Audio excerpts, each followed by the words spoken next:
తెలంగాణ శుభాకాంక్షలు తెలియజేస్తూ మరి పండుగ వాతావరణంలో జరుపుకుంటున్న ఈ తెలంగాణ దశాబ్ది ఉత్సవాలు తప్పకుండా మనందరికీ సంతోషాన్ని నింపాలని భవిష్యత్తులో తెలంగాణ తప్పకుండా భారతదేశానికే దిక్సూచిలా మరింత ఉజ్వలంగా ప్రకాశించాలని మనస్ఫూర్తిగా ఆకాంక్షిస్తూ ఈరోజు మా పార్టీ ఆఫీస్లో మరి త్రివర్ణ పతాకాన్ని అదేవిధంగా తెలంగాణ రాష్ట్ర సమితి యొక్క భారత రాష్ట్ర సమితి యొక్క జెండాను కూడా మరి ఈరోజు ఆవిష్కరించుకున్నాం।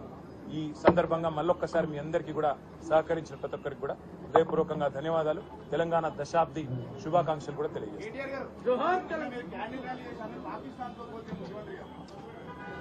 ముఖ్యమంత్రి గారికి కనీస అవగాహన గాని పరిణితి గాని పరిపక్వత గాని లేదు।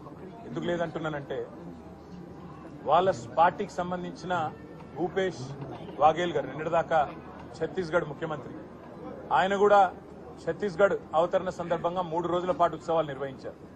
మేము 3 రోజులు కాదు, నిజానికి ఇప్పుడు ప్రభుత్వంలో ఉంటే దాదాపు నెల రోజుల పాటు 30 రోజుల పాటు మేము ఉత్సవాలు నిర్వహించేది। ఈ ముఖ్యమంత్రి ఎంత తెలివి తక్కువ, ఎంత పరిణితి లేని ముఖ్యమంత్రి అంటే దశాబ్ది వేడుకలను కూడా ఒక్క రోజుకే పరిమితం చేసిన మూర్ఖుడికి తెలంగాణ గురించి కానీ, తెలంగాణ ఏర్పాటు వెనుక ఉన్న త్యాగాల గురించి కానీ, తెలంగాణ అని కనీసం ఈ రోజు పొద్దున పోస్ట్ లో కూడా జై తెలంగాణ అని ఒక మాట పలకలేని ఒక మూర్ఖుడికి తెలంగాణ ఉద్యమం గురించి కానీ, తెలంగాణ అవతరణ గురించి కానీ, కేసీఆర్ గురించి కానీ మాట్లాడే అర్హత కూడా లేదు।